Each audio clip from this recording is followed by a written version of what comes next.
There's a freedom formula to you actually being free. Like there's actually a step-by-step process mentally and emotionally of rewiring your thought process and actually liberating yourself. It is a process that I've seen, that I've grown, and that I've developed over the past several years. In meeting with almost 3,000 clients, there's been this opportunity to actually open up doors to help people change their mindset. Now, you hear a lot of work done today about mindset and like how it's so important, and it absolutely is. But more than just mindset being like thinking positive thoughts or thinking happy mantras, I want you to understand that typically mindset comes down to the story that you're telling yourself. Now, when we talk about the story that we're telling ourselves, the story is this idea of how you're viewing life.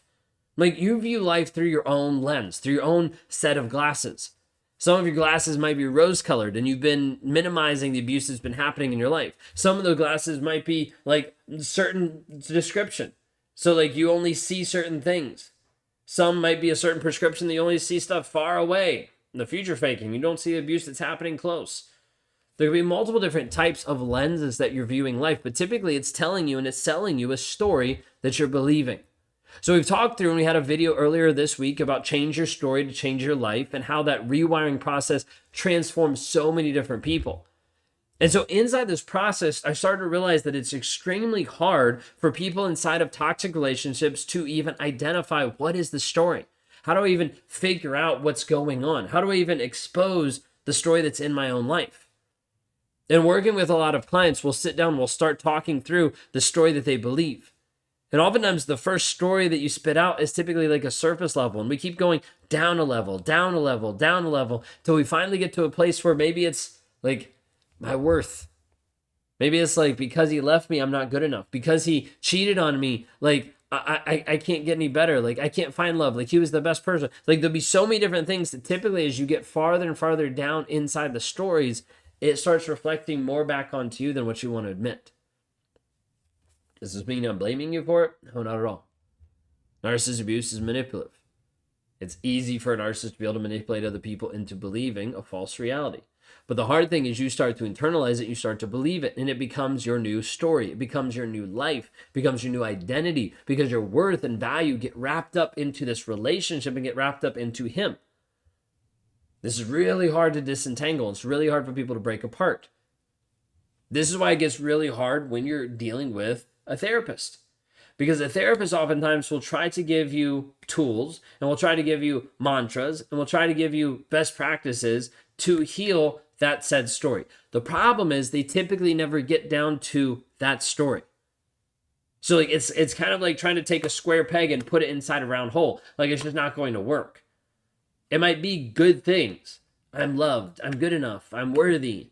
But if it's not actually going against the original story, I'm not good enough because he cheated on me. Regardless of how he acted, I am good enough. Regardless of what he did, I'm actually worthy. Because it's not actually going after that initial story. Oftentimes the mantras are not sufficient. And they fall short. And you're like, this is frustrating because they said I'm supposed to be healing faster. I'm not healing faster. What's wrong with me? And it sells you another story and another story. And it just spirals you out more and more. So when we talk through this piece of the freedom formula, I need to understand it's hard for you to be able to find your story. If you follow the steps inside this video, you will be able to find it. But it's going to take effort, and you probably have to pause the video a bunch, or you have to write it down and continue to work on this on your own. The first thing that we need to talk through when you're looking at the freedom formula is the triggers. What are the triggers that are actually happening in your life? We all have thousands of them, hundreds of triggers that are happening every single day, every single moment. There's going to be specific triggers to you and specific triggers to you about him, about the relationship, about the abuse, about the trauma. So you might hear a song, you might drive past a certain place, you might see his car, you might have someone say a phrase, you might have someone's tone of voice, you might have someone's body language. Could be a million different things that trigger you into this spiraled out state. Now, it might be a heightened anxiety. You might have this panic attack. You might have this stress. You might have this pit in your gut. You might have multiple different things. But it's this piece that spirals you out to the place where it's affecting your life. It's affecting your perspective. It's affecting your work. It's affecting your interaction with your kids. Like it's a trigger that is affecting you. Okay? Sometimes it might just be acting like sand in the gears. It feels like you're like walking through quicksand. It feels like you're in like this mental brain fog. Multiple things. Okay? Triggers anything that could happen in your life. Okay? person, place, thing that affects you or produces this response that's spiraling out. It's identifying what are the triggers. Ideally, we have to get down to what's one. You might have 20 big triggers when it comes to him.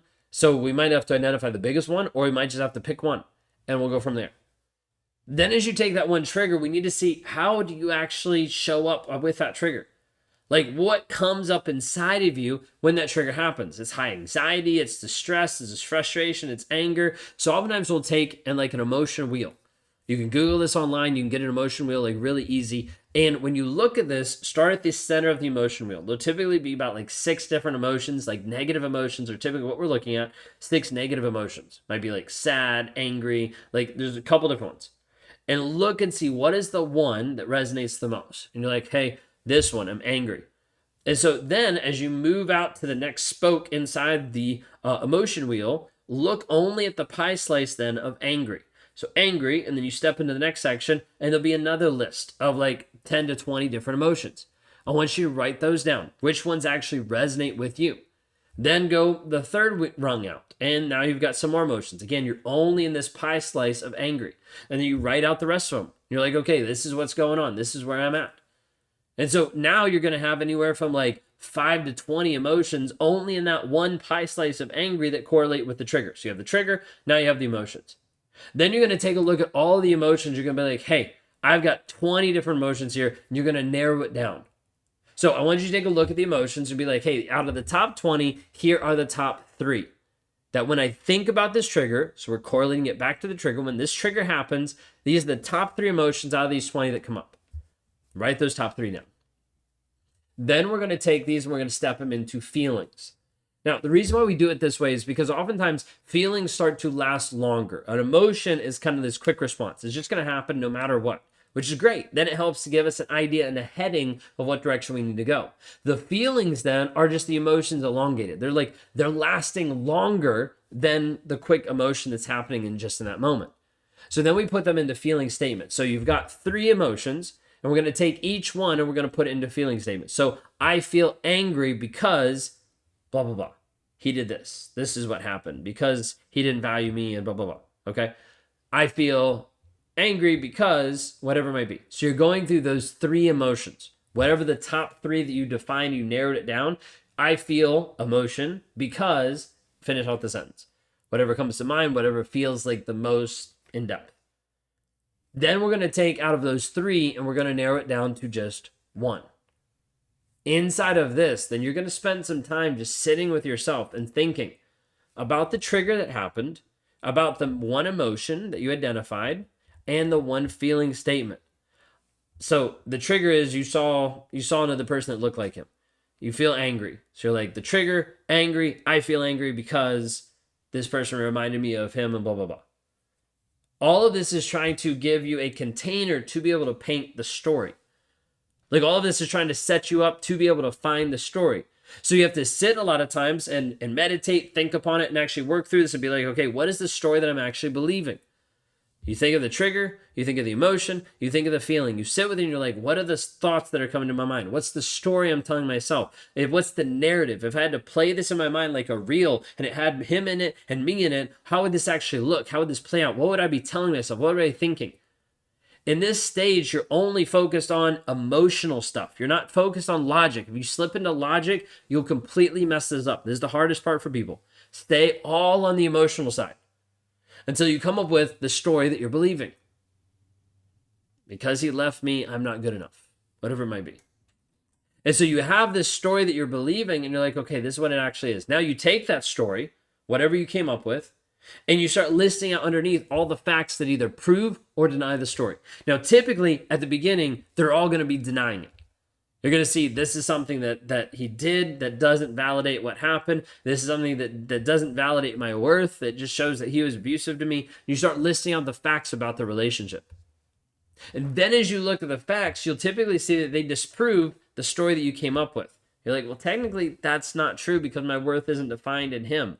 I am good enough. It doesn't matter if he's cheating or not. That's on me. And then you come up with a brand new story that counteracts the old story. Regardless of him cheating on me, I know my worth. Regardless of him doing this, I know my value. Regardless of him, whatever it might be. And you start to have this become a mantra in your life. Now, the difference is it's not just this random mantra. It's this mantra that's specifically going against your core internal belief, the story that you've been believing over a period of time.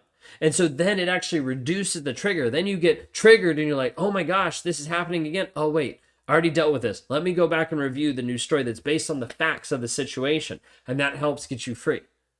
The hard part is you have to do this over and over and over again. As you do it more, it starts to reduce the triggers. It'll start to eradicate one of them. Then you have another one. It starts to eradicate that one. And you start to have less and less triggers that are happening because you're actively dealing with it.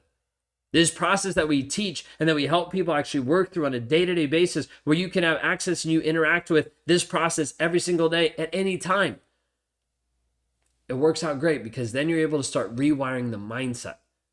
And this is all done by using the principles here of the Freedom Formula.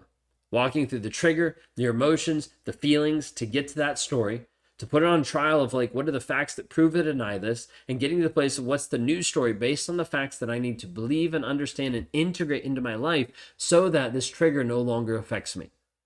If there's been of any help today, this is what we go into in a much greater detail and a much greater depth to help liberate you from the mindset that leaves you stuck inside the toxic relationship. Please reach out today. If you're a woman trapped in a toxic relationship, we want to help bring you to freedom. Go to rawmotivations.com/breakthrough today.